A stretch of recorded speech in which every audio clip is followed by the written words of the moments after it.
Book my ഷോയിൽ ടിക്കറ്റുകൾ വിറ്റഴിഞ്ഞു. അത് ബുക്ക് മൈ ഷോ തുടങ്ങി 1 മണിക്കൂറിൽ ഏറ്റവും കൂടുതൽ ടിക്കറ്റ് വിറ്റ് പോയത് എമ്പുരാനായിരുന്നു. നാളെ 9 മണി തൊട്ട് 10 മണി ആകുമ്പോഴേക്കും ദൃശ്യം 3 അടിക്കുമോ? അല്ല, ഈ ഓരോ ചിത്രത്തിന് ഓരോ ഇപ്പം ഞാൻ മനസ്സിലാക്കുന്നതാണ്. അപ്പോൾ ഒരുപാട് പേര് സിനിമ വിതരണം ചെയ്യുന്ന സമയത്ത് ഓരോരുത്തർക്കും ഓരോ രീതികളുണ്ടാവും.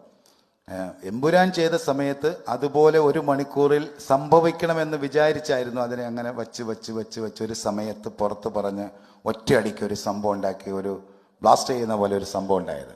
ദൃശ്യം എന്ന് പറയുന്ന സിനിമ നമ്മൾ 10-11 ദിവസം മുൻപാണ് ഇതിൻ്റെ റിലീസിന് 11 ദിവസം മുൻപാണ് ഇത് ബുക്ക് മൈ ഷോയിൽ ഇത് അല്ലെങ്കിൽ ഇത് ഓൺലൈൻ ഇത് ആൾക്കാർക്ക് ബുക്ക് ചെയ്യാൻ പറ്റുന്നത്. സ്വാഭാവികമായിട്ടും അങ്ങനെ ഒരു കാര്യം നമ്മൾ വിചാരിച്ചിട്ടില്ല. അങ്ങനെ സംഭവിക്കാൻ വേണ്ടി അല്ല ഇത് ചെയ്തിരിക്കുന്നത്.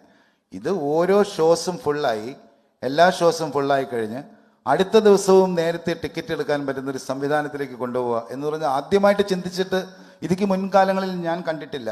അപ്പോൾ അത് ഞങ്ങളൊരു പരീക്ഷണം നടത്തുകയാണ്. അപ്പോൾ അത് ചിലപ്പോൾ ദൈവാനുഗ്രഹം ഉണ്ടെങ്കിൽ ഇപ്പം തന്നെ ശരിക്കും നമ്മൾ ഓൺലൈനിലൊക്കെ കാണുന്നത് 3 കോടി രൂപയുടെ ബുക്കിംഗ് കഴിഞ്ഞു എന്നാണ് അറിഞ്ഞിരിക്കുന്നത്. അപ്പോൾ നമ്മൾ റിസർവേഷൻ സ്റ്റാർട്ട് ചെയ്തിട്ടില്ല. അപ്പോൾ അത്ഭുതങ്ങൾ സംഭവിക്കട്ടെ. അങ്ങനെയുള്ള റെക്കോർഡ്സുകളെല്ലാം നമുക്ക് ചേർന്ന് നിന്ന് ഉണ്ടാക്കാം, ആശീർവാദത്തിലൂടെ ഉണ്ടാക്കാൻ നമ്മൾ ശ്രമിക്കാം. Okay, thank you. Jith sir.